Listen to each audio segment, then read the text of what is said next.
जो लोग धैर्य से काम नहीं लेते हैं उनकी परेशानियां बढ़ती हैं और वे किसी भी काम में सफलता हासिल नहीं कर पाते हैं। लक्ष्य पूरा करना चाहते हैं तो धैर्य होना बहुत जरूरी है। इस संबंध में गौतम बुद्ध की एक प्रेरक कथा प्रचलित है। गौतम बुद्ध अपने शिष्यों के साथ एक जगह से दूसरी जगह भ्रमण करते रहते थे। इस दौरान वे आसपास होने वाली घटनाओं से भी जीवन में सुख शांति बनाए रखने के उपदेश देते थे। एक दिन वे अपने शिष्यों के साथ यात्रा कर रहे थे। रास्ते में एक खेत में बहुत सारे गड्ढे खुदे हुए थे। एक ही खेत में इतने सारे गड्ढे देखकर सभी शिष्य हैरान थे। किसी को भी यह समझ नहीं आ रहा था कि आखिर किसी ने एक साथ इतने गड्ढे क्यों खोदे हैं। शिष्यों ने बुद्ध से पूछा, तथागत कृपया बताएं, एक खेत में इतने सारे गड्ढों का क्या रहस्य है? बुद्ध ने कहा, इस खेत के मालिक ने पानी की खोज करते हुए इतने गड्ढे खोद दिए हैं। वह कुआं खोद रहा था, लेकिन उसमें धैर्य की कमी थी। थोड़ा सा गड्ढा खोदने पर पानी नहीं निकला तो उसने दूसरा गड्ढा खोदना शुरू किया। दूसरे में पानी नहीं निकला तो तीसरा गड्ढा खोदा। इसी तरह उसने खेत में जगह जगह गड्ढे खोद दिए। अगर पर धैर्य के साथ एक ही जगह पर गड्ढा खोदते रहता तो उसे पानी जरूर मिल जाता। रास्ते में बुद्ध और उनके शिष्यों के साथ बैठकर गड्ढों की यह कहानी सुनकर शिष्यों ने अपने अंदर से सीख ली।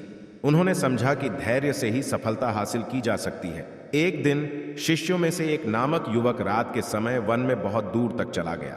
वह बुद्ध के उपदेशों को मन में बैठाए हुए धैर्य से काम करने का प्रयास करने लगा। अगले कुछ हफ्तों में उसने एक बड़ा प्रोजेक्ट पूरा किया जिसे अन्य लोगों ने मुमकिन नहीं समझा था। उसका धैर्य और कठिनाइयों के प्रति समर्पण ने उसे सफलता दिलाई। शिष्य ने अपनी कड़ी मेहनत और धैर्य से पूरा किया हुआ कार्य बुद्ध के सामने रखा और कहा, गुरुदेव, आपके उपदेशों ने मुझे यह सिखाया है कि धैर्य से ही हर कठिनाई को पार किया जा सकता है। बुद्ध ने मुस्कुराते हुए कहा, तुमने सही राह चुनी है मेरे शिष्य। धैर्य और समर्पण से ही आप किसी भी मुश्किल को पार कर सकते हो। इसके बाद से बुद्ध के शिष्यों ने धैर्य के साथ काम करना अपना आदर्श बना लिया।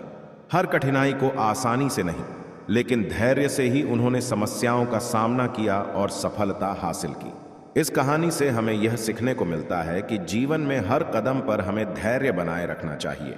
अगर हम किसी लक्ष्य को प्राप्त करना चाहते हैं तो हमें मुश्किलातों का सामना करना होगा और इसमें धैर्य रखना हमारे लिए अत्यंत महत्वपूर्ण है। बुद्ध की इस कथा ने हमें यह बताया है कि जीवन में सफलता प्राप्त करने के लिए हमें उदार मानसिकता और धैर्य से काम करना चाहिए। यह उदाहरण दिखाता है कि जब हम अपने लक्ष्यों की प्राप्ति के लिए धैर्य से काम करते हैं तो हम सफलता की ऊंचाइयों तक पहुंच सकते हैं। इस कथा के माध्यम से हमें यह सीखने को मिलता है कि जीवन में आने वाली कठिनाइयों का सामना करने के लिए हमें धैर्य रखना चाहिए और हमें उन कठिनाइयों को पार करने के लिए उच्च स्तर की समर्पण भी दिखानी